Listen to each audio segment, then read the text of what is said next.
जय श्री राम मित्रों, जय माँ भवानी। आप सभी का हृदय से स्वागत है रामायण राम कथा में। राम कथा देखने और सुनने वाले मेरे सभी प्रियजनों को मेरा कोटि कोटि प्रणाम। सभी माताओं बड़े बुजुर्गों के चरणों में मेरा कोटि कोटि प्रणाम। सभी साधु संतों ऋषि मुनियों के चरणों में मेरा कोटि कोटि प्रणाम। जय जय सीताराम।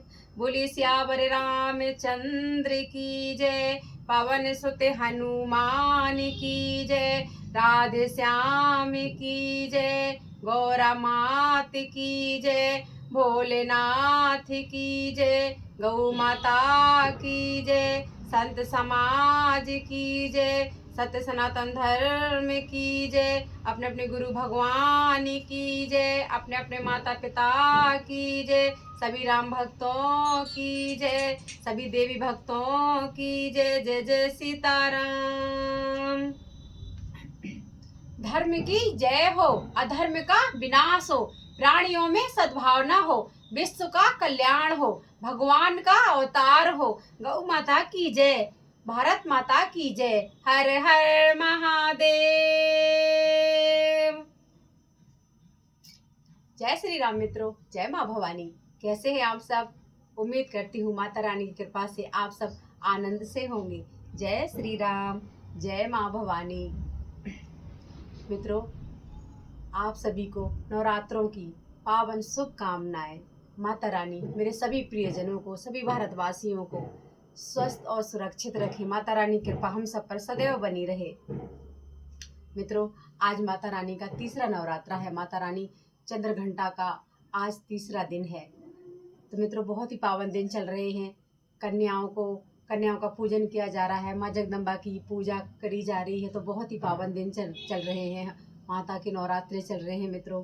अब हमने काफ़ी दिन से राम कथा नहीं करी, तो आइए मित्रों अब राम कथा का आनंद लेते हैं माता रानी के नवरात्रों में। और मित्रों, आज हम रामायण के बाद, राम कथा के बाद एक बहुत ही सुंदर कहानी सुनाएंगे जो नवरात्रों से ही संबंध रखती है। बहुत ही प्यारी कहानी है मित्रों।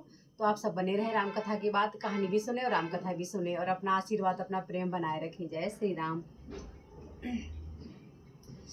ओम वक्रतुंड महाकाय सूर्यकोटि समप्रभा निर्विघ्नं कुरु मे देव सर्वकार्येषु सर्वदा। बोलिए श्री गणेश भगवान की जय। रिद्धि सिद्धि मात की जय। जय जय सीताराम। ओम ऐं ह्रीं क्लीं चंद्रघंटाय नमः। ऐं श्रीं शक्तये नमः। ओम जयंती मंगला काली भद्रकाली कपालिनी दुर्गा क्षमा शिवा धात्री स्वाहा सुधा नमोस्तुते। बोलिए श्री चंद्रघंटा मैया की जय। बोलिए जगदम्बे मैया की जय। भवानी काली मैया की जय। नौ माताओं की जय। जय जय सीताराम।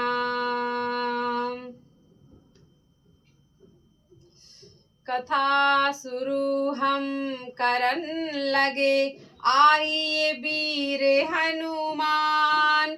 राम लखन सीता सहित हृदय बसो सुरधाम। सियावर रामचंद्र की जय। पवन सुत हनुमान की जय। जय जय सीताराम।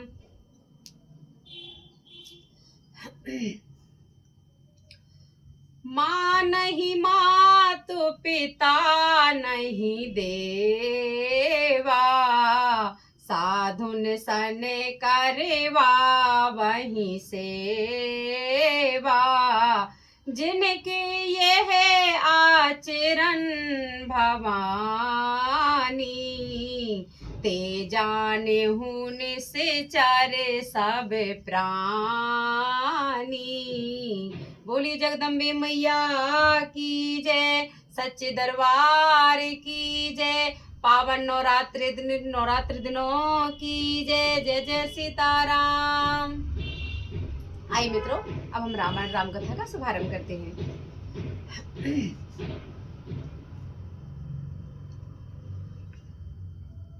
सुठे सुके मारे कुमार दो, जाना के सुता सुके मारी। रथ चढ़ाई दिखराई बनो, फिर गए दिन चारि। मंगल भवन अमंगल हारी, उमा सहित जी जपत पुरारी।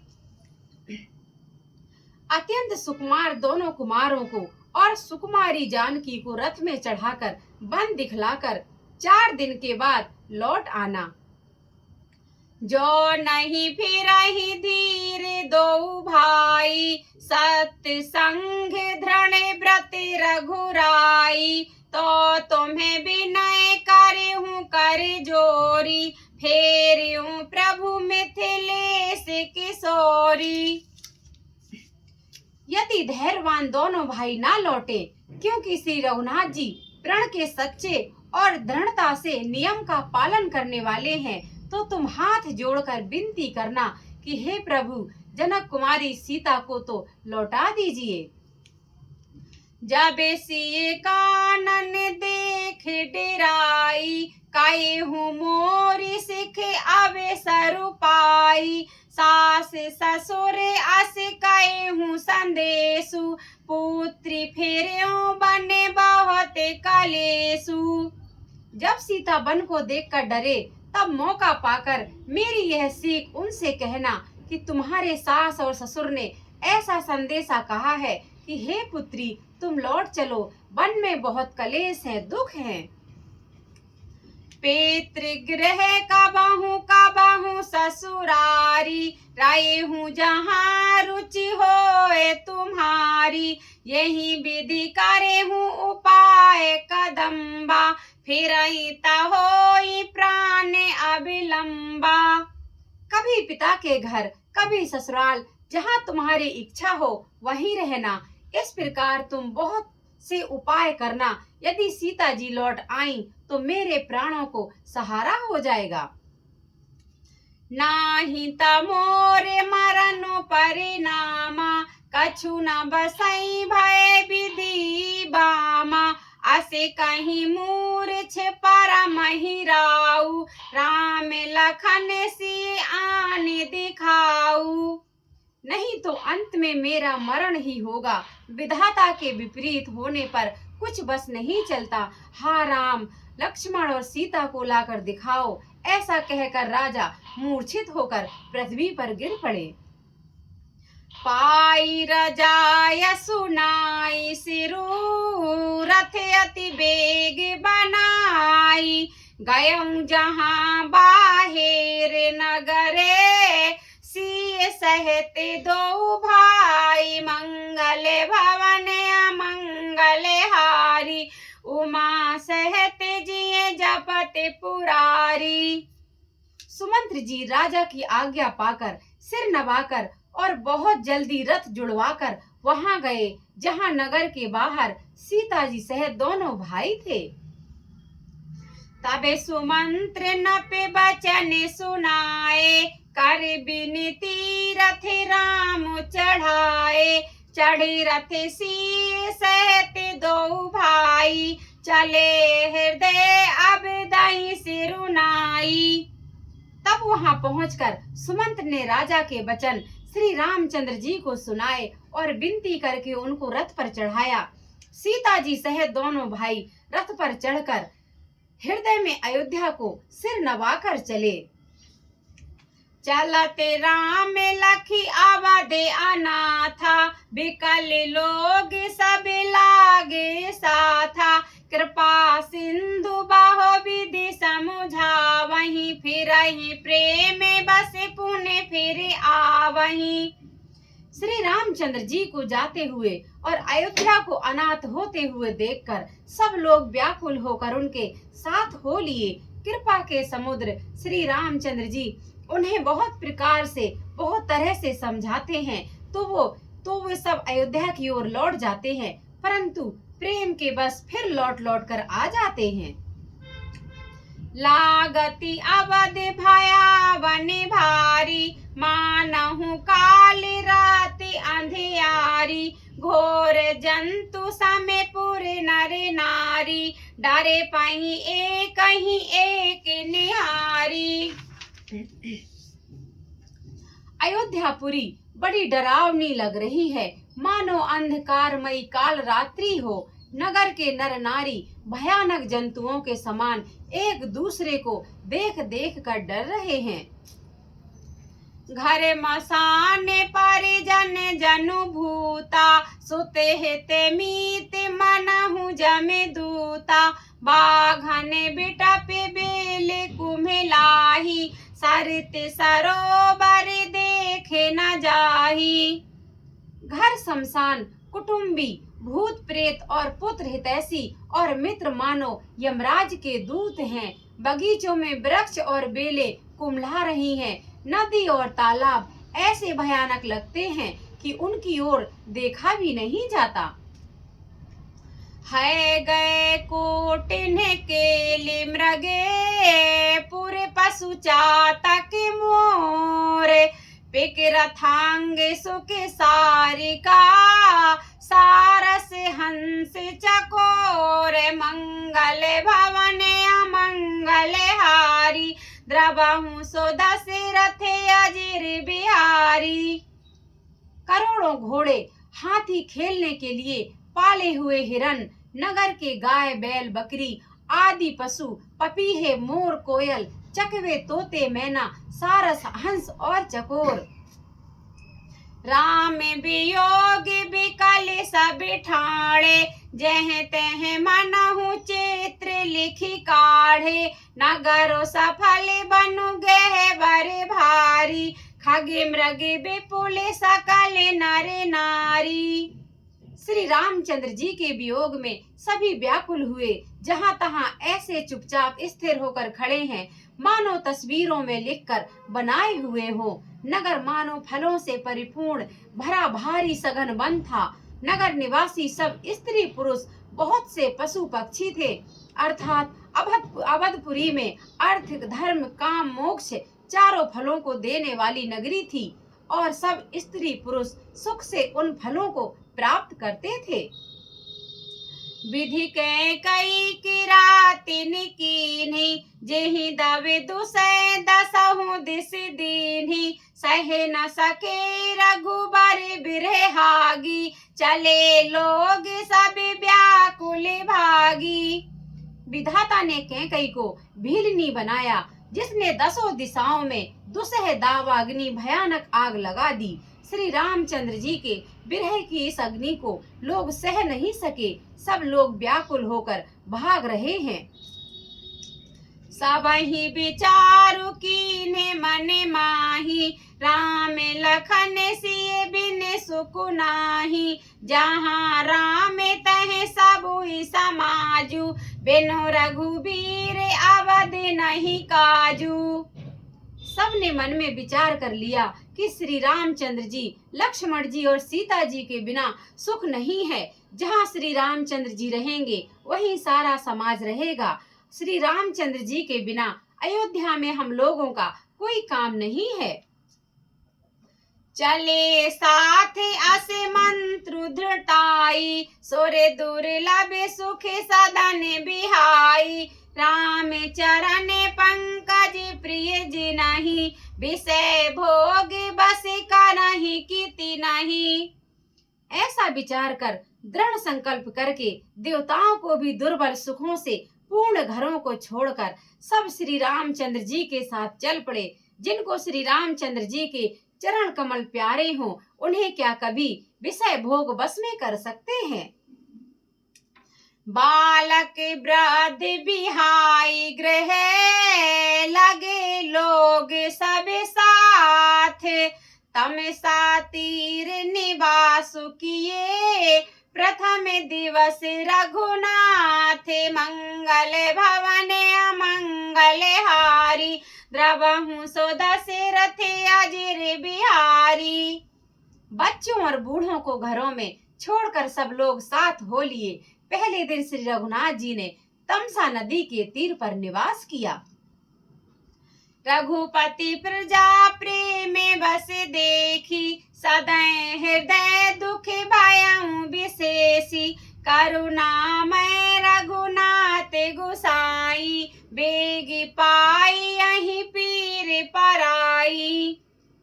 पीड़ा को प्रेम बस देकर श्री रघुनाथ जी के दयालु हृदय में बड़ा दुख हुआ। प्रभु श्री रघुनाथ जी करुणामय हैं, पराई पीड़ा को वे तुरंत पा जाते हैं, समझ जाते हैं, अर्थात दूसरे का दुख देखकर वे तुरंत स्वयं दुखी हो जाते हैं। कहीं सब प्रेम मृदु बचन सुहाए, बहुविधि राम लोग समुझाए, किए धर्म उपदेश घनेरे, लोग प्रेम बसे फिराई न फेरे। प्रेम युक्त कोमल और सुंदर वचन कहकर श्री रामचंद्र जी ने बहुत प्रकार से लोगों को समझाया और बहु तेरे धर्म संबंधी उपदेश दिए, परंतु प्रेम बस लोग लौटाए नहीं लौट रहे हैं। सील स्नेह छाड़ नहीं जाई, असमंजस बस भेर घुराई, लोग सोग श्रम बस गए सोई, कछु के देव माया मति मोई। सील और स्नेह छोड़ा नहीं जाता। श्री रघुनाथ जी असमंजस के अधीन हो गए, दुविधा में पड़ गए, शोक और पश्चिम थकावट के मारे लोग सो गए और कुछ देवताओं की माया से भी उनकी बुद्धि मोहित हो गई। जब ही जामे जुग जामिनी बीती, राम सचिव सन कहे हूँ सप्रीति, खोज मारी रथ हाँ कहूँ ताता, आने उपाय बनहि नहीं बाता। जब दोपहर रात बीत गई तब श्री रामचंद्र जी ने प्रेम पूर्वक मंत्री सुमंत से कहा, हे तात, रथ के खोज मारकर अर्थात पहियों के चिन्हों से दिशा का पता ना चले, इस प्रकार रथ को हाँकिए और किसी उपाय से बात नहीं बनेगी। राम लखन सिय जान चढ़ी, शंभु चरण सिरुनाई, सचिव चलायहूँ तुरत रथो, इति उति खोज दुराई, मंगल भवन अमंगल हारी, उमा सहत जिए जपत पुरारी। शंकर जी के चरणों में सिर नवाकर श्री राम जी, लक्ष्मण जी और सीता जी रथ पर सवार हुए। मंत्री ने तुरंत रथ को इधर उधर खोज छिपाकर चला दिया। जागे सकल लोग भय भोरु, गे रघुनाथ भयहूँ अति सोरु, रथ करे खोज कतहु नहीं पावही, राम राम कही चहु दिस धावही। सवेरा होते ही सब लोग जागे तो बड़ा शोर मचा कि श्री रघुनाथ जी चले गए, कहीं रथ का खोज नहीं पाते। सब हा राम पुकारते हुए चारों ओर दौड़ रहे हैं। मनहु बार निधि बूढ़ जहाजू, भयऊ बिकल बड़े बन के समाजू, एक ही एक देहि उपदेशु, तजे राम हमें जान कलेसु।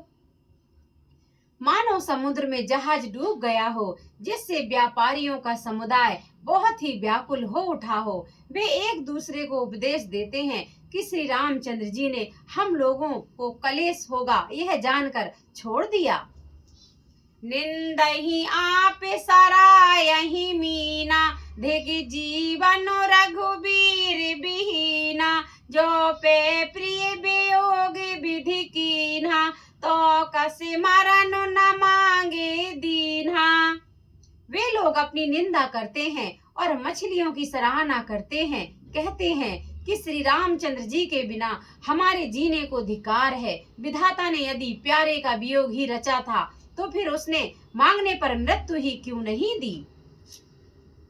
यही विधि करत प्रलाप कलापा, आए अवध भरे परितापा, विषम वियोग न जाई बखाना, अवधि आस सभी राखहि प्राणा।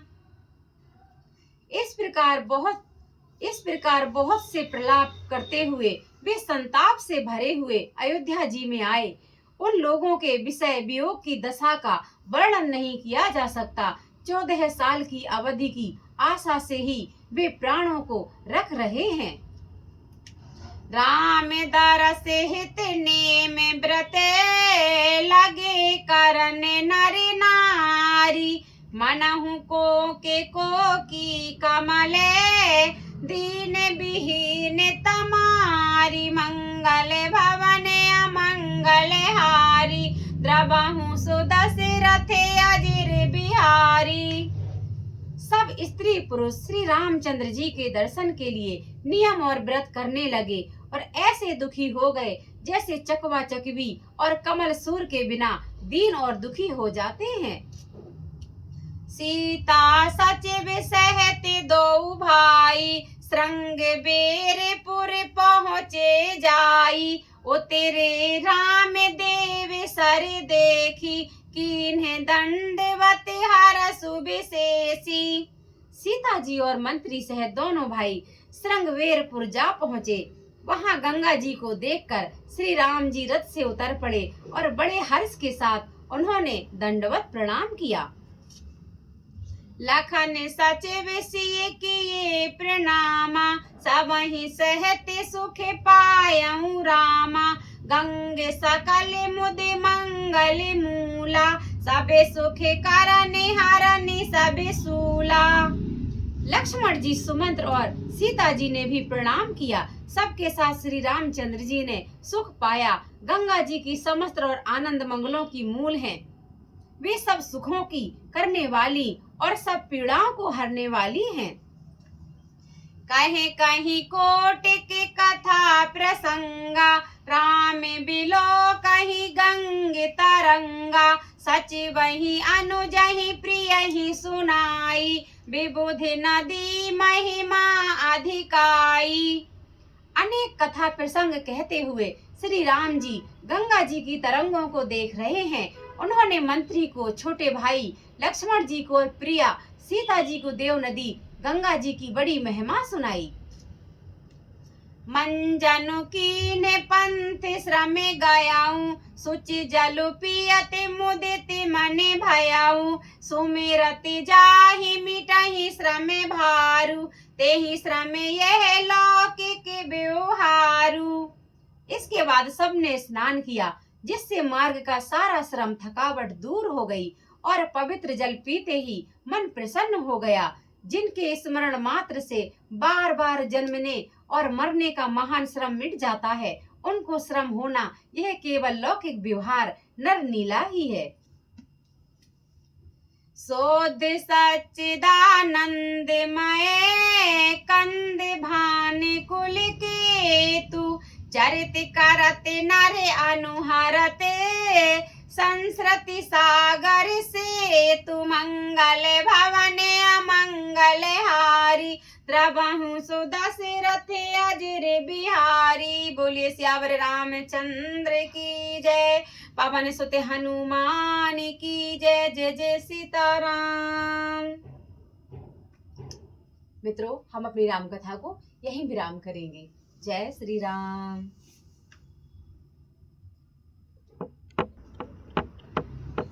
आइए मित्रों, अब हम श्री रामायण जी की आरती करेंगे।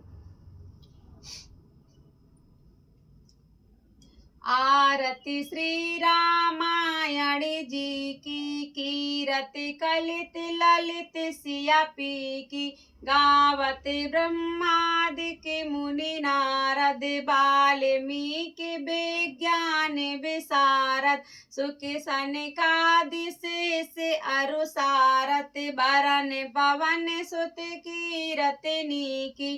आरती श्री रामायण जी की गावत वेद पुराण अष्टदश छौ शास्त्र सभी ग्रंथन को रस मुनि जन धन संतन को सर्वस सार अंश सम्मत सभी की।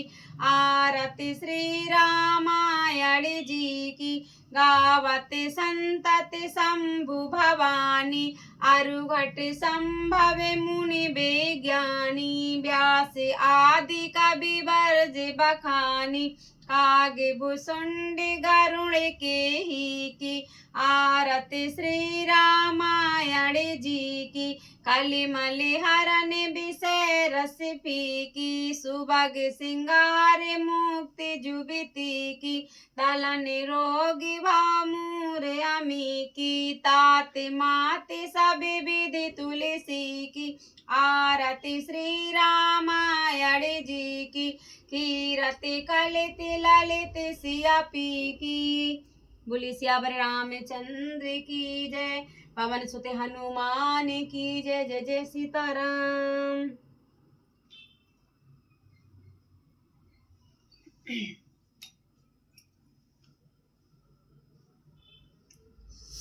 मित्रों, आइए, हमारी रामायण राम कथा पूरी हो गई है, तो आइए मित्रों अब हम कहानी सुनाते हैं। आज की कहानी बहुत ही प्यारी है।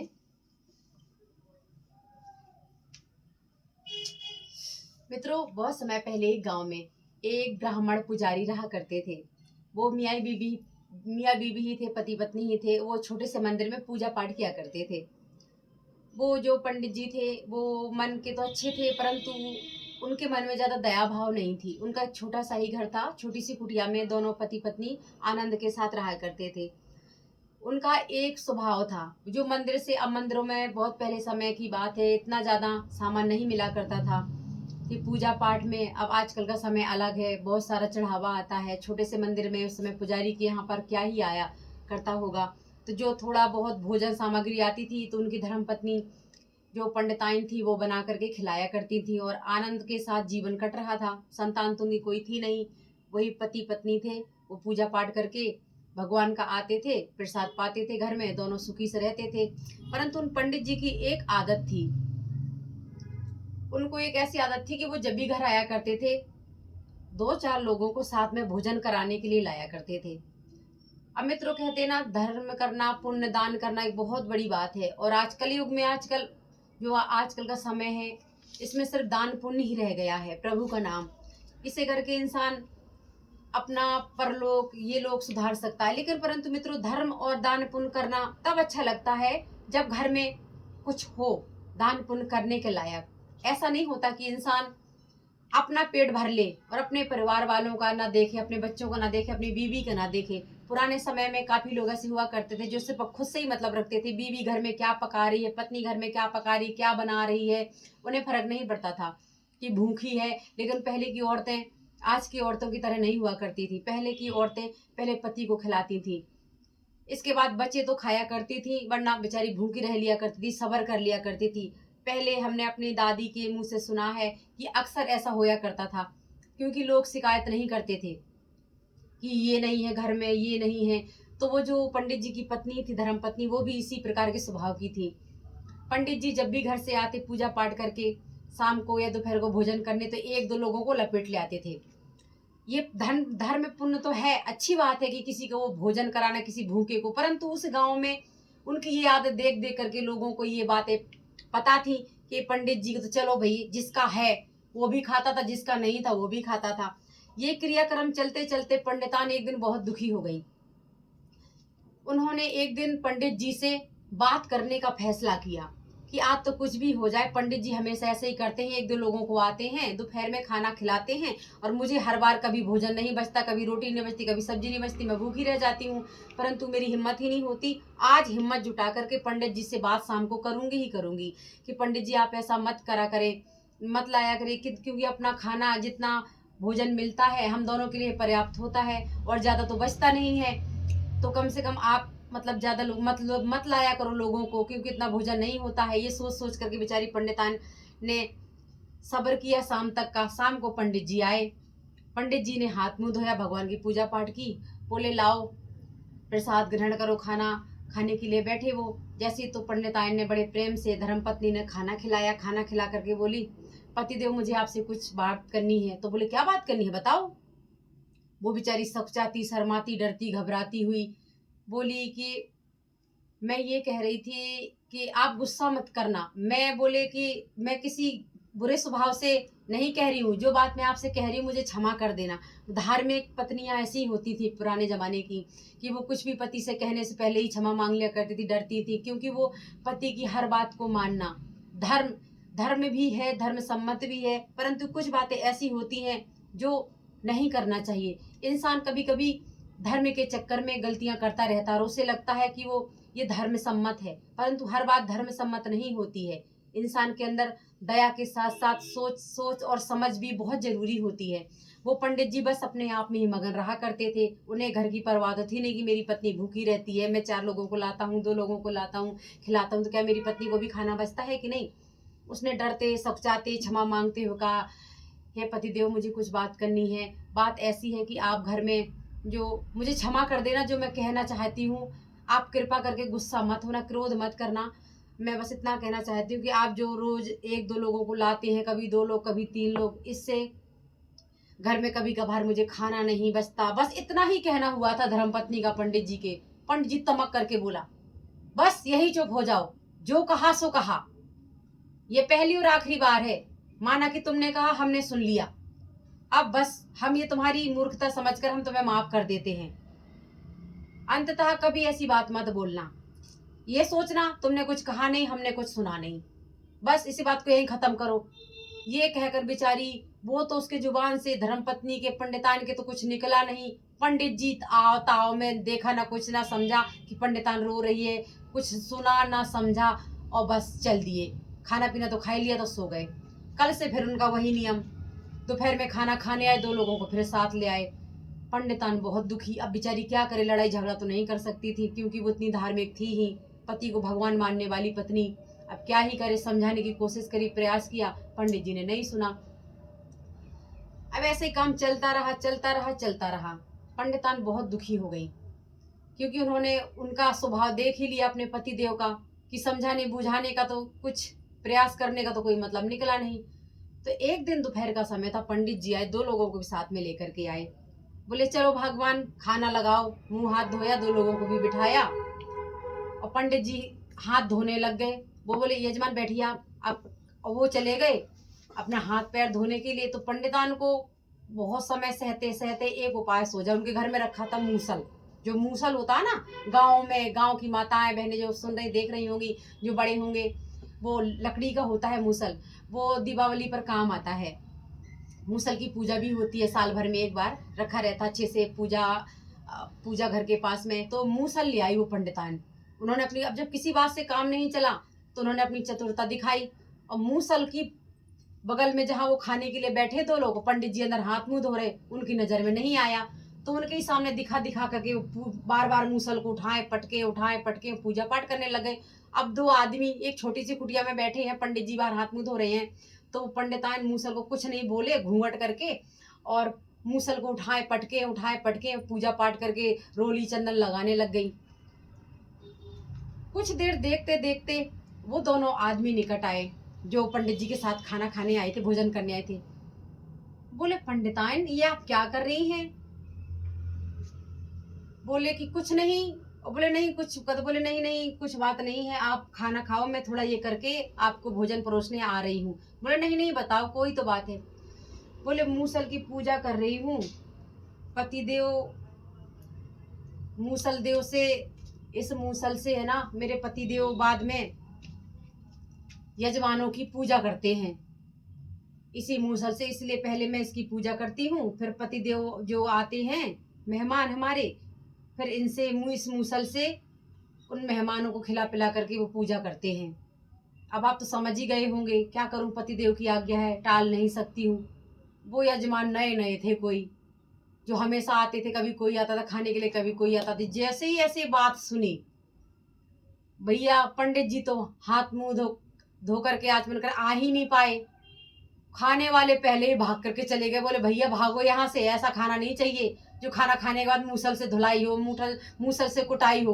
वो भाग गए। पंडित जी अंदर आए, देखा अरे भगवान वो थे, कहाँ चले गए? खाने वाले यजमान साथ में आए थे। बोले मुझे नहीं पता स्वामी, वो तो आए, मैं तो बस कुछ काम कर रही थी और पता नहीं, मैंने देखा तो वहां वो नहीं थे।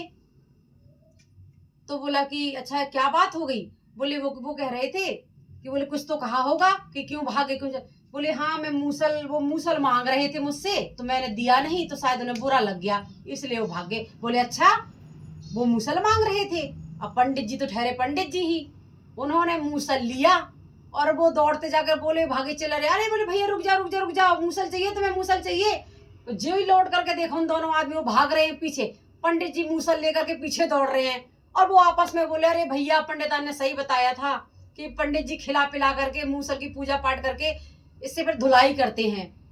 ओ भैया ये बात भैया आगे पीछे पीछे पंडित जी आगे आगे दोनों आदमी, ये बात भैया पूरे गांव में फैल गई कि रे पंडित जी है ना खाना खिला करके बाद से मूसल से पिटाई करते हैं।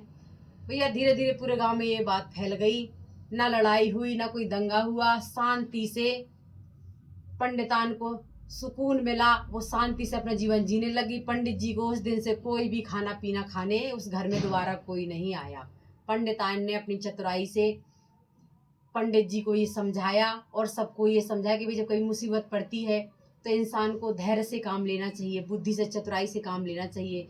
कभी कभी ऐसा हो जाता है कि इंसान, वो तो सत्य बात है कि जब मुसीबत आती है तो इंसान की बुद्धि काम करना छोड़ देती है, परंतु पहले के जो बड़े बुजुर्ग हुआ करते थे वो बहुत ही समझदार हुआ करते थे, सारे काम को अचानक से हड़बड़ाहट में नहीं करा करते थे, वो बहुत ही सोच विचार कर बुद्धि से काम करते थे।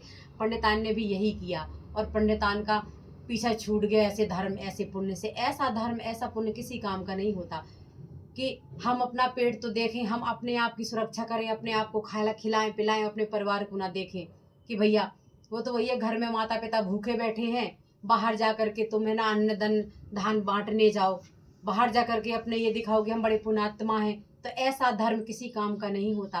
पहले अपने घर में देखो, अपने परिवार को देखो, हमारा परिवार सुखी है समृद्ध है, तब जाके पूजा पाठ करना और बाहर जाकर के धर्म करना अच्छा होता है। इस ऐसी पूजा को भगवान भी प्रेम से ग्रहण करते हैं। तो मित्रों आज की कहानी यही समाप्त होती है। जय श्री राम।